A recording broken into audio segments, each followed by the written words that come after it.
John C. Jones. So Johnny, Jughead, thank you for coming in here tonight. You're welcome, Tommy. Now before we get started, I want people to know some stuff about John that a lot of people probably don't, because there's a lot of young people here, or maybe there's people here that haven't been here long enough to know Big Boy, is what I call him. But I've been with John for 16 years. He's been one of the most influential people in my life. I'm very thankful that I've hung in there with him. He's put up with a lot of my good, my bad times. A lot of my bad times. I used to be 10 o'clock Tommy, and he never gave up on me. And John is a $100 million man. He will do $100 million in production this year. And that is a whole lot of production.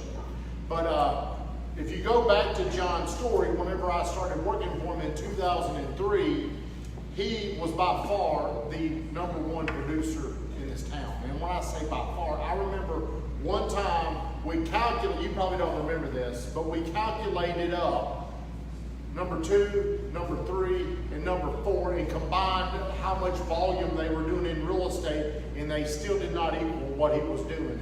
He was the first person to bring real estate teams to Murfreesboro, and I think he kind of set the trend for what you're seeing today. You're seeing these mega teams, where John was the first person in this town that started hiring people. And I remember one time, he was on a listing appointment, and this is how good our team was in 2006.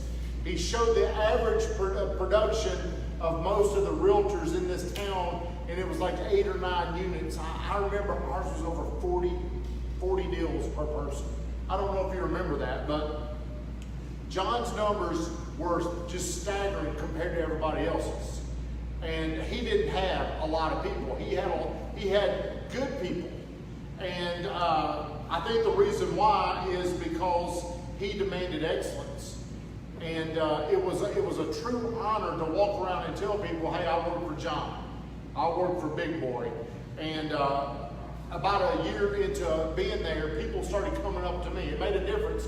I walk around this town with some swag because I work for this guy. So I think y'all know who he is. He owns John Jones Real Estate. And he is one of my heroes. But if anybody has any questions, I want you to fire them away. But I've got about 7 questions. I'll try to shut up and let him talk. But I want to know, what was your vision? Like, John was a high school football star in town, and then he went on to play college football at Tennessee Tech. He had a family of entrepreneurs. His mom and his dad were both entrepreneurs. But I want to know, what was your vision, John? Did you ever dream you were going to be the #1 realtor in our area? Well, thanks for all the kind words, by the way. Am I still talking? Damn, I went on forever. Yeah, I thought this was an interview, but thank you. You're talking about my vision as a child, as a teenager, as a college. When you made the decision on getting into real estate, I'm sorry. And John Floyd's here tonight, who's one of my mentors, and he can attest to this, but my uncle, Howard Wall, owned Stonewall Realtors, and he and my aunt. And when I was in high school, Howard always would tell me, like, he'd give me a $100 bill and say, John, come work for me one day, son, you'll be great. And I thought, he really thinks I'm gonna be great, I'm like, I must really have something, But right out of college, I went to work for State Farm as a claims rep because it was safe, and that's just what you did. That was a good job. Still is, but that was a really good job around here. And I was a claims rep, and I hated it. I was in a cubicle, and it was like a bull in a china shop. So I decided, I was kind of homesick. I didn't like what I was doing, so I said, hey, I'll go do real estate. But I didn't have any vision. I just know Howard said I'd be good. And then I soon realized he pretty much did that to everybody he saw, didn't he, John? He was always trying to get recruiting agents. So, like, after about the 3rd week, I was like, damn, I thought I was the only one, He would do it to anybody, anywhere. He'd be in Walmart, hey, man, great, here's $100, And he was just this big personality. So, my vision at the time, honestly, I did have a job in college. One summer, I sold fire extinguishers, of all things. I sold Halon fire extinguishers. But it was the Southwestern Book Company that had this program for athletes where they could go back to their hometown and sell these fire extinguishers. So they put us through like a 2 or 3 day training, and they gave us scripts, and they had a guy that really came in and taught you the scripts, and you had to role play and do all that stuff. And I remember coming back to Murfreesboro after the training and calling on, doing exactly what they told me to do. And I remember having success doing that. And I think in my mind, I think there was a shift at that time. You know, I was probably 20 years old. I said, hey, I think maybe I could sell, you know, and so that was a great experience for me. So then the real estate came up, but when I first got in it, I really didn't have a vision. It was just like, this is a way to make some money and say I have a job, you know, and I struggled, you know, the first year or two. You know, I wasn't some, you know, prodigy that came out of the gates and sold all these houses. I was 24 years old, and I was very intimidated by it. I had a lot of fear that I looked really young. I had the baby face, but I really had a baby face then, and I didn't even own a home. So all that negative voice that I talk about a lot, that negative voice was constantly just telling me, you know, you don't even own a home, man. How are you gonna sell homes? So I was fighting that, but I was lucky to have some great mentors around me, and you know, as you get older, you realize, you know, God placed some people in my life. You know, I had Howard Wall, four you know, offices down, and John Floyd over here at the time had just started Old South Properties, but a lot of people don't know this, but John got into the business as a realtor. He you know, he came into building through being a realtor, and so he still kept an office there, and at that time, he would work half a day at Stonewall and then half a day at Old South Properties. Little did we know, he would go on to build the biggest building company in the state, and one of the biggest companies, privately held companies, you know, in the nation. And I had that guy right beside me. You know, I got to see that every day. I got to see entrepreneurs, and I got to see just really unbelievable human beings, so much talent. I didn't even know. I know now, but those guys were around me every day. I was hearing what they were saying. I was watching what they were doing, and they would, if I had a question, they would help me. And you know, so I didn't really answer your question about vision. When I got into business, I had no vision. At some point though, I think it was around, like I got into business 94, maybe around 97, 98, started having kids, started kind of thinking differently. And I remember it was a big deal for me. They used to post the top 10 in the paper. And I remember somewhere along the line, once I got my feet under me a little bit, I was like, I want to be in that paper. And then it was like, I want to be number one. I want to be number one in my company every month or every year. And then I remember at some point it was like, I want to be number one in this town. And I don't know that was a good thing. That's just how, but that drove me at that point in time. You know, after years of therapy, I realized it was probably, I was always trying to seek my father's approval. I always wanted to, you know, I wanted to play football. I wanted to be the best at that. I wanted to do this. So I was doing all these things probably for the wrong reasons, but that's what drove me, is I just want to be number one. So it wasn't like today, I don't really worry so much about being number one. I'd like to be the number one most profitable realtor. You know, nobody talks about the profitability part because nobody wants to share those numbers, but that's my goal, is just to run a very profitable business and impact the people, you know, around me. But back then it was just be number one. I mean, I would spend whatever, you know, it didn't matter. I didn't care about expenses as long as I could be number one, which is, you know, it's kind of sick actually, but that's the truth. Would you change that? Would I? If you could go back now to 2000 and say, hey, I don't care about that anymore, I want to change that, because I believe you still benefit from that commitment. Well, yeah. It's like, kind of like, I don't know that I'd go back and change anything, because even your screw ups, that's what you learn from. So no, I wouldn't change anything. I'd probably, you know, maybe change, you know, maybe the way the time that I spent with my family and some things like that. You know, I shouldn't, but honestly, it's made me who I am. You know, good or bad. I mean, it's just part of your story. It's like people go, man, if you could go back, would you have opened your business in October 1st, 2008? You know, like, can you pick a worse day? You know, because the bailout, I think, was 2 or 3 weeks prior. And I'm like, even though it caused me a lot of anguish and a lot of hurt, a lot of crack, just, I don't even know the word for it, pain. What was another good word? Stress. Catatonic. You know? Straight back, you know. But no, I wouldn't change it because of that, I went through it, but I think I'm so much, I needed to be humble at that point. I needed to be a better father. I needed to be a better husband. I needed to be a better businessman. I needed all that stuff. And it shaped, I think, for the better of who I am now, you know, who I am now. I hope. But it was hard as hell. Well, how have you stayed inspired to stay at the level you're at? Because you're probably, this be your best year ever. And maybe it's gotten easier for you, but I know there's more people in the office. I know that brings its own set of complications, but how have you stayed inspired and motivated to keep playing at the level that you're playing at? Man, that's a good question. And it ebbs and flows. I mean, I think anybody in production business and owning a business, it's tough, you know, every day to get up and just have that motivation. But not that I have some huge company, but I feel like, John spoke about this the other day at breakfast. I feel like there's a lot of people that work with me or for me that are impacted by how I conduct myself and what I do, and that drives me. My family drives me. I got 3 in college. That's a motivator. But at the end of the day, how do I stay inspired? I believe in, even as a little kid, I loved to read biographies about, at that point in time, sports people. You know, I love to be inspired. So I know kind of what my buttons are. So I listen to a lot of podcasts.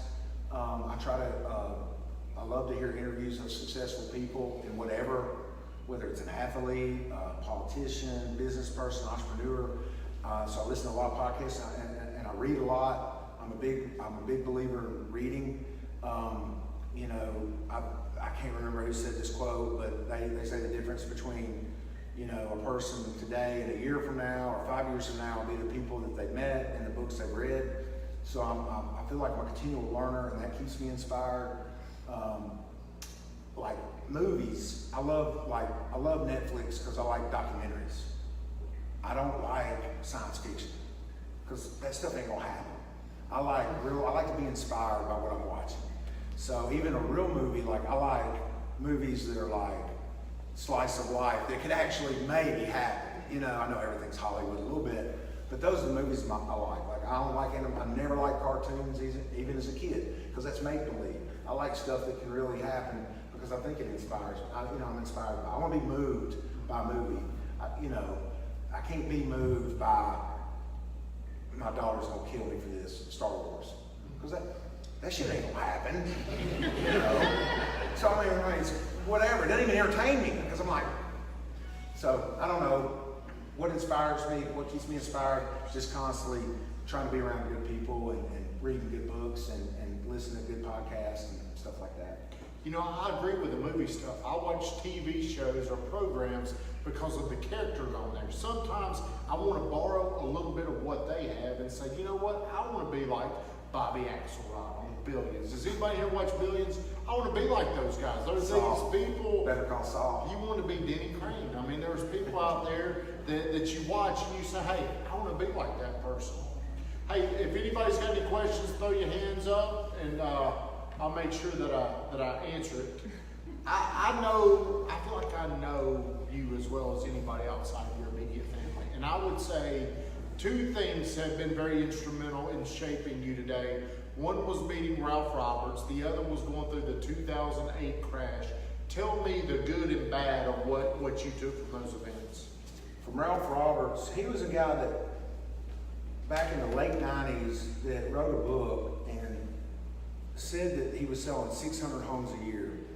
And I couldn't even conceive, my mind couldn't even think like that, because in Murfreesboro at that time, I'd never heard of a team, I'd never heard of a buyer's agent, I'd never even heard of those terms. And So I was like, what the heck, you know? 600, that's impossible. I'm about 50 right now, and I don't know whether I'm coming or going. You know what I mean? Because I was by myself, I was solo, I didn't have an assistant. So he had a thing in his book I read where you could go shadow him for $2,500. So I said, man, I got to see this. So I went up there, and what I saw was just a whole different way of doing business. He had this team, and he was just this big, kind of heavy-set guy. He wore these really nice custom suits, and he had these cufflinks that said sold. I mean, he was kind of cheesy, but he was just a hustler, and he thought big. I mean, I don't think he had a day of formal education. He butchered the King's English, but he got up every day excited and just thought big. And what that did for me, people go, was it worth the $2,500? I said, absolutely. Because it just showed, I think we're all kind of built like this. It's like, man, he's not some Harvard graduate, you know, I could maybe do this. And so that was huge. So it changed my belief system. So that was huge. And it was like I was telling Tommy, we're talking about the other day, and I can't remember this guy's name, but let's just say it was, you know, Johnny Smith. You know, does anybody remember that guy? No, who is he? Well, does anybody remember Roger Bannister? Yeah, he's the guy that broke the 5-minute mile. Well, this Johnny Smith, that's not his name, just make up some damn name, was the guy that broke it like a week later, crushed it. But nobody remembers that guy. But once Roger Bannister did it, everybody started doing it. Once somebody finally climbed Mount Everest, then everybody could do it. Because you just had to believe you could do it. So we have to see to believe. So that gave me the credibility to say, okay, I can do this. And I remember asking Ralph this before I left. I said, Ralph, what's the first thing you would do? You know, I'm this young, what's the first thing I need to do when I go back? And he goes, do you have an assistant? You gotta remember, nobody even had assistants at that time here. And I said, man, I don't think I can afford one. And he goes, well, how much do you make an hour? What's your hour? What's your time worth per hour? I was like, man, you know we get paid on commission. He goes, well, he's like, hey, dumbass, well, I mean, figure out how much you made last year, how many hours you worked, divide it. I was like, oh, okay, maybe $70, maybe 75. He goes, so who's doing all your MLS stuff? Who's doing all your mail outs? Who's doing all that stuff? Who's working your files, like getting it to close? You are, right? I said, yeah. He goes, you could find somebody that would do a damn good job at that for probably 10, 20, this is back in the 90s, $10 an hour, $12 an hour. He goes, if your time's worth 70, you're losing money by doing that stuff. And you're probably not good at it, are you? I said, no, I'm not. And I said, okay. So, you know what, he just got me to think about it differently. I know it sounds real simple, but that was so foreign to me. I was sitting here thinking I couldn't afford it. And really, what he showed me is I couldn't afford not to do it. So I came home, I hired Michelle, didn't know how to hire anybody, just told somebody that I was looking for somebody, and a client. Michelle came bopping in my office, and I was so scared, like I didn't even know how to. She goes, she's very aggressive. If people know Michelle, that's not surprising, but that's what makes her great. She came there, she goes, I hear you need somebody. My company came in today, it closed down, I need a job. Here's my references, give them a call, I'll come back in an hour. She came back and she goes, what can you pay? And I said, $8 an hour. And she goes, I can't work for less than 10, but why don't we do this? She goes, let's do a 90-day agreement. And at the end of 90 days, it's not working, we'll shake hands and be friends. Now I should have been saying all this, right? And I was like, okay. But she knew I had fear, and she attacked that fear and made me feel comfortable. And I never will forget, at the end of 90 days, she goes, hey, this is my night. And she had me so organized. I mean, oh my God, it's unbelievable. I mean, I had so much more time to do what I was good at. And she goes, hey, it's been 90 days. Do I still have a job? And we kind of laughed because she kind of realized how much she'd helped me. But that first year, my net went up. I think I went from like 181,000 to 281. It was like 100 grand, just like, and she was maybe 25. So then I saw the leverage of getting the right people. You know what I mean? And all this, so all this stuff was kind of a process for me. You know, it didn't come easy. There was no teams around here. There was no blueprint. So that's just kind of how my team started, just me and Michelle. So, what was your question? The next part was the pain of 2008, where Okay, what I know that? Yeah. I learned to read stuff better at the banks when you sign a bunch of stuff. I learned that. No, I mean, really what I learned is, you know, we had this feeling in Murfreesboro at the time that we were invincible of a recession. We really did. Because, I mean, literally from about 92 to 06, we didn't back up. And that's unheard of. So we just kind of thought we were recession proof. I remember thinking I was smart. You know, it was a good market, you know. I wasn't that smart. So I learned a lot about debt. I learned about risk. I'm a lot more risk averse, you know, now. I want to look at things a little differently. You know, if you bring me just an unbelievable 10-year project today, I'm going to look at it a lot differently than I would have back then. I learned that in sales, the fundamentals are the key. We had gotten to a point, things were so good, so easy, we're doing so much new construction that literally I lost touch with my past clients. I lost touch with the people that were really, that had helped build my business, because, you know, I was so busy fooling with the new stuff and it was all coming in that relationships, I wasn't managing those relationships the way I should have. Because when the market stops, I mean, let me tell you something, new construction just, it's over. So all of a sudden you're going, okay, where's my business come from now? And you're like, damn, I wish I could stay in touch with them, or, you know, things like that. So I learned a lot about that. I learned a lot about, you know, just being a better dad, being with my kids, being a better husband. How important when you go to a place like that, you really start seeing what's important, you know, and it humbled me unbelievably, and I needed to be humbled. I did, you know, because there were so many. I was so careless in my business. I remember when it started turning, and we kind of see it was turning. I remember, okay, finally, like 10 years ago, let's look at our expenses, you know, finally, let's take a look at that. I mean, there was stuff I was paying for that, like, I'd signed up for at a conference, some monthly fee, that hell, I couldn't even remember what it was. I obviously wasn't using it. I mean, there were so many of those things like that that I was just paying for that were just stupid, like monthly, coming out. I mean, I remember the first day we went through it, we cut out about, like, $2,000, $3,000 a month, because we didn't even know what they were. You know, John, you signed up for that back in 05. I'm like, well, hell, why ain't I using it? You know, well, I don't even try to use it for a week or two. You know, I've never gotten it off my direct, whatever. So, I mean, tell me about being a better business person, looking at my financials every month. That's something that I do now. I mean, I'm looking, if not more than that, I'm looking at the balance sheet, I'm looking at profit loss every damn month. If not more than that, because if you don't, things will get away from you on the expense side, for sure. Does anybody got any questions before I keep asking all the questions? You, speaking of somebody that had to get humbled in 2008, go ahead. So ultimately you said you had to hire a buyer's agent. Who was the first buyer's agent and who was the worst buyer's agent? Well, the first buyer's agent was yours truly, and I don't know that you were the worst, but it wasn't really what, you know, you found your calling. So, you know, in all seriousness, now that obviously was a hurdle. I mean, we were together 6 months, and Right. It didn't work out very well. Right. How'd you get beyond that hurdle right at the very beginning? That's a good question. Because I don't know.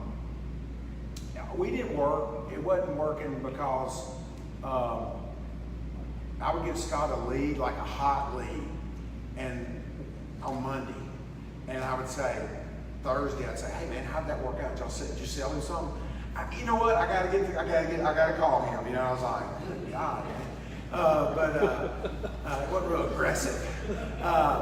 You know, but you didn't work. But I think Lynn maybe was next.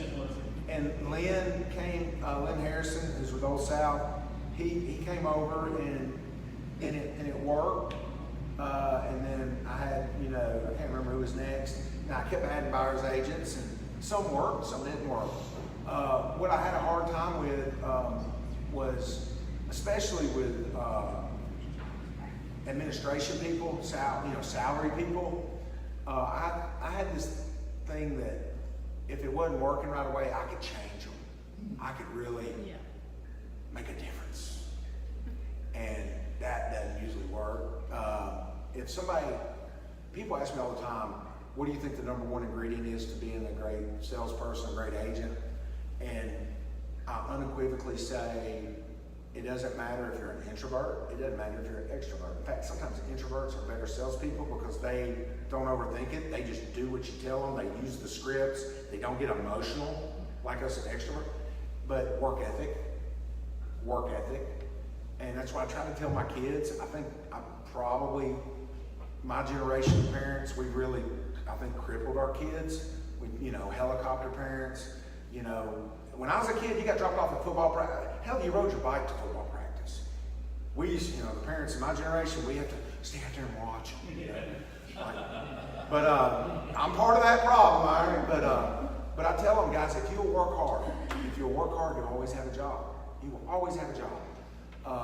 So people that get up, but the hardest thing to interview for is work ethic.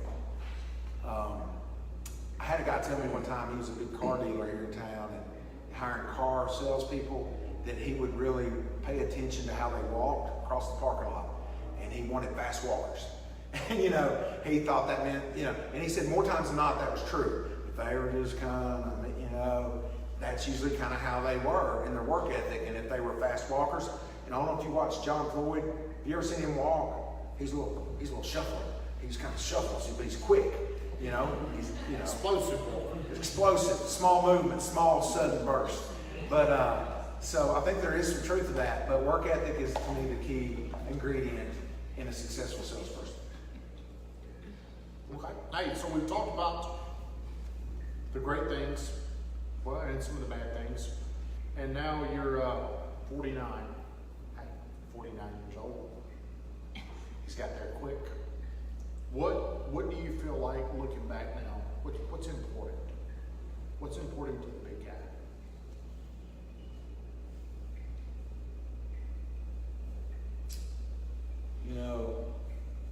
Obviously, my kids. You just want to. I heard this said one time. I don't know if it was I can't remember where it was, but some guy was speaking. And he said, "What do you want them to say at their funeral? Do you want them to say that you're the best damn sales guy that ever came through Murfreesboro? You sold more houses by Murfreesboro, but at the same time, you had a kid over there hooked on drugs. You had one kid that did talk to you." He goes, "I promise you, if you ever get in that situation, or you have a kid that committed some just terrible crime, that's going to go to prison," he goes, "I promise you, you would trade all those sales trophies for that kid's freedom or whatever it was, addiction problems, that you would trade it all right then and there." And that had an impact on me when I heard that. And so my kids and my family are so important to me. They drive me. But then also the people that work with me, I want to impact their lives in a positive way. I love the fact that, I love it when you really took and hit your stride. And I love that, you're living in a really nice home. And I love that about, when my employees or people that are salespeople with me do really well. I love that. I love to see them grow and have a good place to work and impact them in that way.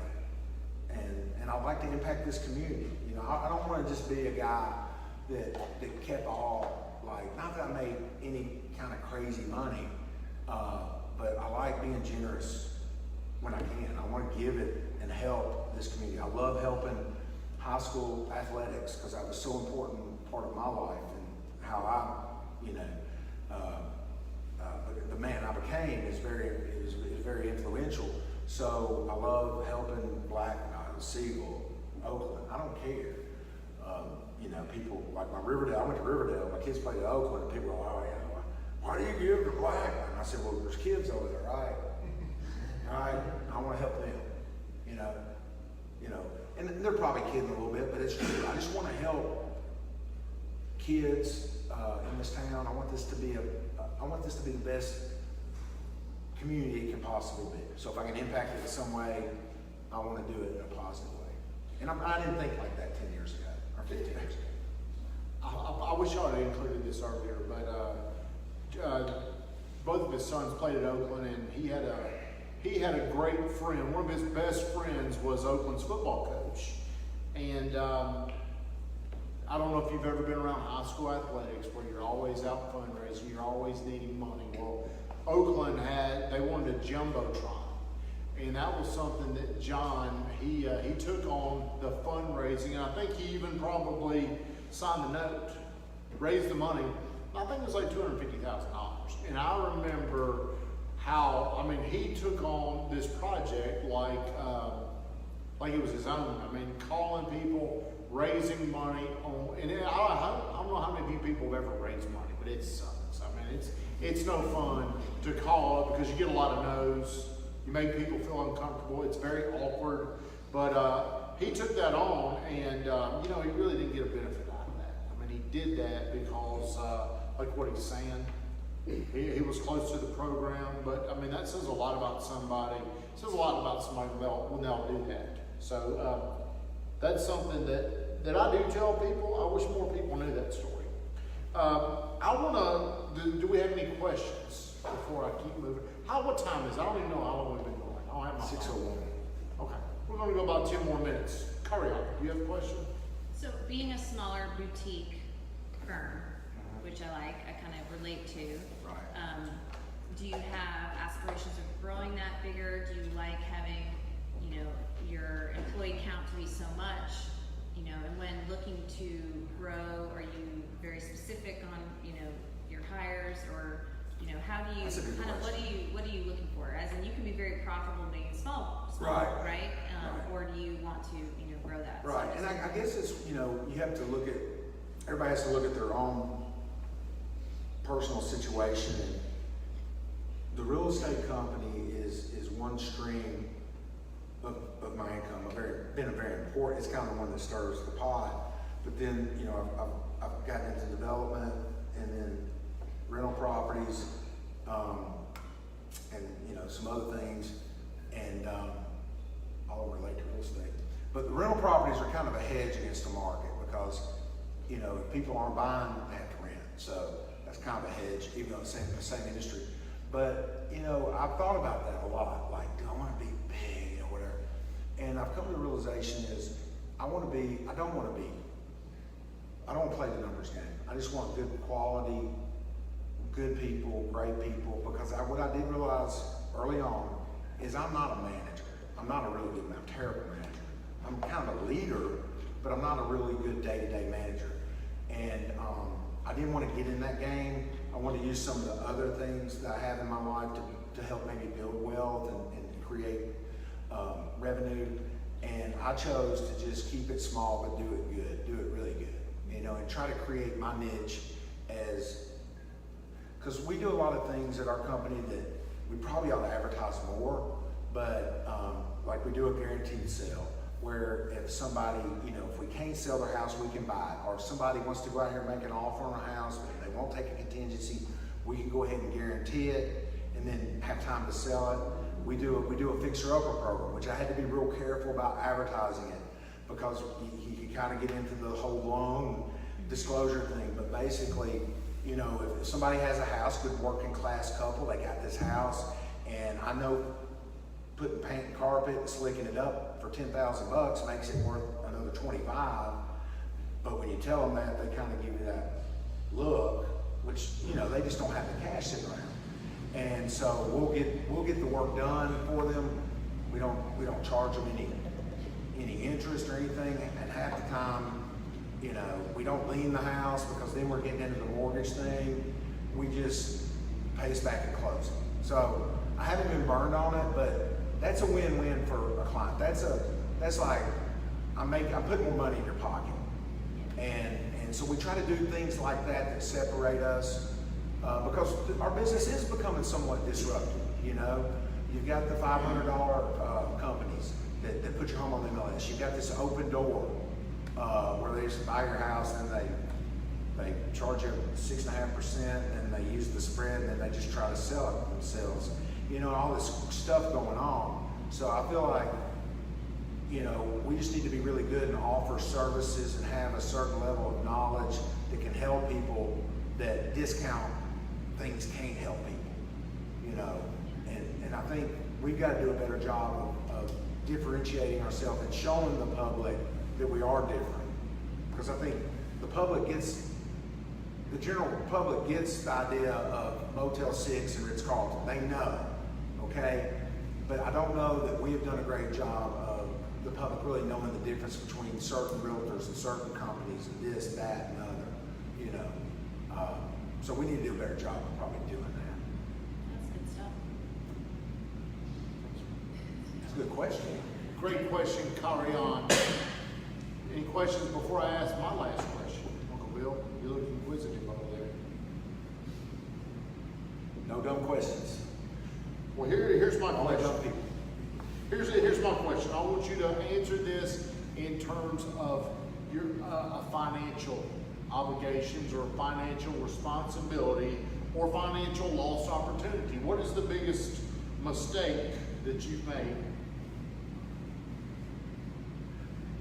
First agent hire. He got over that pretty quick. We nipped that in the bud. It can be lost opportunity. It can. What do you wish you had done more of? You know, probably the biggest business-wise, not really understanding debt in these developments. Not really understanding how that works. Just thinking everything's gonna work out. But also during that time, we got a lot of pressure from the banks. We had I think I had 90 rental properties with a partner, and the banks really pressed us to get rid of them. And because we were getting penalized for their mistakes. Their auditors came in and said, why do these two yahoos have this much real estate with y'all? And so they came back to us, basically calling the nose. But they worked with us, but instead of because I was in such a defeated type position, I just went along with it. And I think if I had really fought through that, maybe talked to some other, maybe it wouldn't even be a bank, maybe it could be a credit union, maybe it could be a private money, whatever. I could have gotten those placed somewhere else, and God knows what that stuff would be worth today. But I was just such in this, you know, scared, fear. I guess my biggest mistake is I've let fear. I think fear is like our biggest enemy, especially, and as men especially, we call it a bunch of other different stuff. But 9 times out of 10, when I'm having some kind of issue or something going on up here, if I peel back that onion, it comes down to being scared. And I think understanding fear and acknowledging fear and being aware of fear earlier in my career would have been a lot more helpful, because I missed a ton of opportunities we talked about the other day. We could have gone over here to Evergreen and bought any day of the week. We could have bought 3 or 4 houses from 95 to 105,000. What, 5 years ago? And all those houses were 200 today. You know, but we didn't even think, we just said, well, we can't get a loan. The banks aren't getting a loan. You know, we could have gone and been more aggressive about finding private money, things like that. You know, I had fear just overcame me. You know, I asked John Floyd, he was just here. John Floyd, you know, Old South Properties, and he was fighting the same stuff I was fighting. He just had more zeros on the end, but it was the same feelings. And I remember one day, it was like about 2010. We'd already been in this thing about 2 years.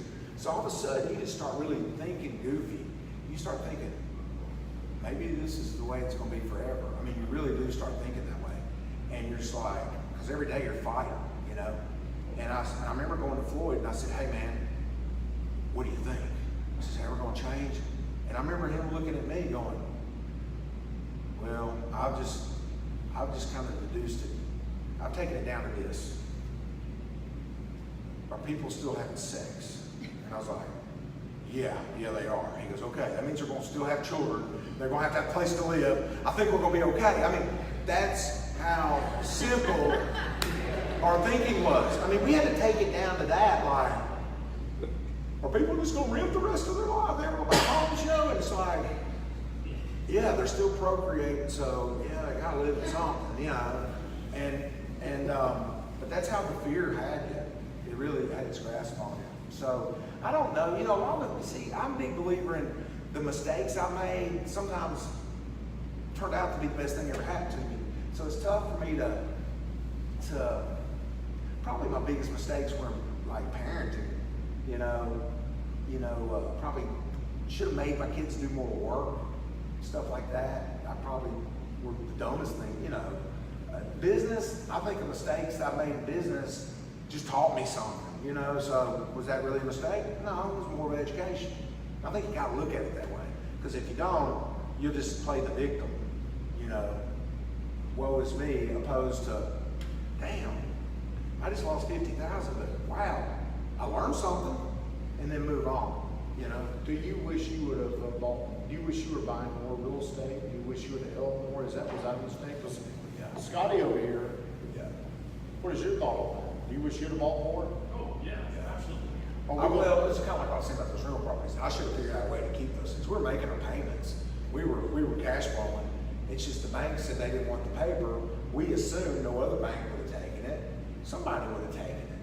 Now we would have had to really work at it. We would have to persevere. We might have had to talk to some old guy that had $1 million in the bank and was tired of getting no money on his CD or something.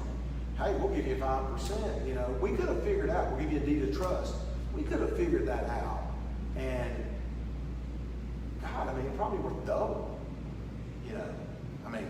So yeah, that one kind of. I wish I kept all my rental properties. I sold a few to Scott. You still got Oak Hill? I don't have Oak Hill. I do have to. That's where I started my marriage. Oak Hill. Just get stuff off. Hey, there's been some good stuff in here tonight. Talking about the pain of 2008. A lot of people will never go through what people like him went through, and it's enlightening, and it's also really cool to hear those stories, because I've heard his stories about how painful it was and how much fear it is. I think it's very good for us to hear this stuff. Do you have Last question I would have, you spoke about fear. So moving to 2019, right, in 2020, is there any fear with the discussion for folks that are in the real estate world about, the online Amazon.com type of thing, that you can buy houses there? What is your opinion on where real estate is headed? We've been hearing this for a while. I can remember when the discounts came in, and there's definitely been some disruption in some certain areas. But man, I tell you, when you deal with people every day, people need help. They really do on buying a home. They do. Not everybody does, and not everybody thinks they do. But usually even people that I've worked with that were for sale by owners at some point, I go, why do you for sale by owner at this time? They go, oh my God, it was awful. Because they don't do it every day. And I think there's always going to be a job for us. Now, could the commissions change? Could the structure of payment change? Maybe, probably. But I'll tell you this, I don't buy a car that often, but every time I buy one, I kind of think I know what I'm doing. I really don't know what the hell I'm doing. So I got to go get somebody to help me. Every time I still got to have an accountant help. I still got to have people that know what they're doing. I do not have time to be good at that. And I know enough, or I'll read a book, and I'll go into my account and say, hey, blah, blah, blah, blah, blah. And they'll go, sit down, dumbass. Let me tell you how it's going to work. Okay, I'm yearning for that discipline. You know, so I just think people need help. They need reassurance. They need somebody to walk along. Most people, you know, not everybody, but so I don't know that we're not going to be affected. I think we've already been affected, and I think we'll continue to be a little bit. But I think there's still, I think that's why I'm more programmed to, what can I do different? What can I do that other guy can get? The $500 guy, like let's say you have a house right now, and it's a $200,000 house, but you hadn't been able to take care of the deferred maintenance. So really, if I come sell it today, we're gonna be maybe a 180 house, okay? Well, if you call the $500 company that's gonna put it on the MLS, then you're gonna sell it for 180, and then you're gonna pay it 3% to somebody, all right? But if you called me, and I'd come over and said, hey, we need to paint, and we need to carpet, and we'll get you another 20 grand for this house. But I don't have the money, no problem. We're gonna get it done for you. We'll make sure we get settled up at closing. How's that sound? Really? Yeah, we'll do that. Cool. I made them another 10 grand. Well, it probably didn't cost, probably cost 7,000. And I put another 13 in their pocket. So it's like, where's the value? If it's all about price, they're gonna beat me on price. They're gonna do it cheaper, but are they really netting them more money? And I think that's the message we got to do a better job of getting out, because I don't think Zillow can do that. I don't think $500, whatever they call that company, can do that. I know they can't do it. That's not how they're set up. It's like Walmart. If I want somebody to go help me with my style or, you know, my clothes or whatever, I'm gonna go to a boutique, or I'm gonna go to Nordstrom and get one of them guys to help me. I ain't going to Walmart. You can't find anybody at Walmart. But they ain't selling service at Walmart. They're selling the cheapest, right? So if I want to look good and have somebody help me, I'm going to Nordstrom paying the money. If I want an igloo cooler or something quick where it's just a commodity to me, I'll go to Walmart. So, you know, I think we gotta set ourselves up that way. But that's on us a little bit, you know. I know you didn't ask me, but I got an opinion on this. I do believe as the world's gotten more convenient, the one thing that stands out more so now is relationships. So I do believe that 80% of the world is going to reciprocate helping. If you help them, they're going to pay you back. I know if I call a Jimbo, a Bill Shaw, or Gary, they're going to help me just by asking them. So I believe there's probably going to be a certain segment of our world that's going to go to this more convenient thing, but they're going to miss out. They're going to miss out on my support for whatever it is they want to do.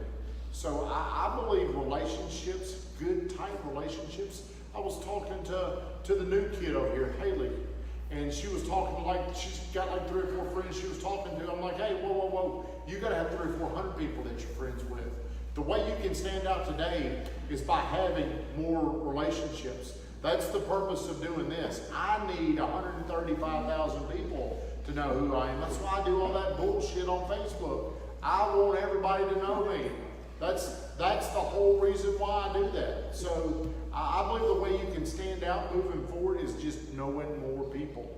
That's my opinion. And if you don't know more people, if you're like these kids today where you've got relationships where you don't actually know them, there's no transfer of emotion. You got to get this close to feel one another. It ain't done online. But there will be a segment of the population. Hey, does anybody have any more questions before we? And I want to add to that. Go ahead, Big Guy. You're right. Relationships are huge. And I think that is something that scares me with the younger generation. And I think also with the phones and everything, and I'm guilty of it too, is like, we've got to learn to listen to people. And listen with I think a lot of times we listen to respond. Sometimes just listen. Just listen. People want to be understood. Ask questions. Listen to people. Figure out what's going on with them. Genuinely care. Be where your feet are. You know, I'm terrible about it. I'm trying to get better. But be here. When I'm talking to Carrie Ann, I'm not looking over her, trying to see who else is coming in the room, but being with her, asking her questions, trying to figure out what's going on with her, but also listening. What's really going on with her? What's going on with her? Is there some way I can help her? Maybe not. Business, just patting her on the shoulder and saying, "You all right? You good?" You know, Buddy. I mean, I see, this is something I've really tried to be conscious of. Like, just like when you go in a convenience store, really trying to make eye contact with that person. Try this. Make eye contact with them. See how they're doing. A lot of times, you'll see people every day that, man, there's something going on. There's pain. There's pain in their life. Something just ain't right. So sometimes, maybe the way I can impact them that day is to smile. You know, give them a smile and say, "How are you doing?" You know, or, you know, you got, you know, I'm not coming on to you, ma'am, but you got beautiful eyes, you got a beautiful smile. I just want you to know that. You know, sometimes that can make a difference in somebody's life. And you know, I don't know. Is that it? But I'm gonna shut it down. But hey, Shut it down, I appreciate the $100 million man, the $100 million man. I appreciate you coming on here. I do want everybody to know why I do this. It's because I want to know more people. I want more people to know what my mission is. And that's why it's very important that you come back, that you tell somebody, because I believe you can meet somebody here that can help you as well. The more people that you know, the more unfair advantage you're going to have. I didn't even know my best friend Derek Godwin a year ago, really did I? Now, anytime I need something, this old boy right here is one of the most giving people. I didn't even know him. Think if I had 20 of those kind of, well, there ain't 20 of them around. Hey, they don't grow on trees, do they? They don't. But just imagine if you had more people that could help you in your life. It makes it unfair.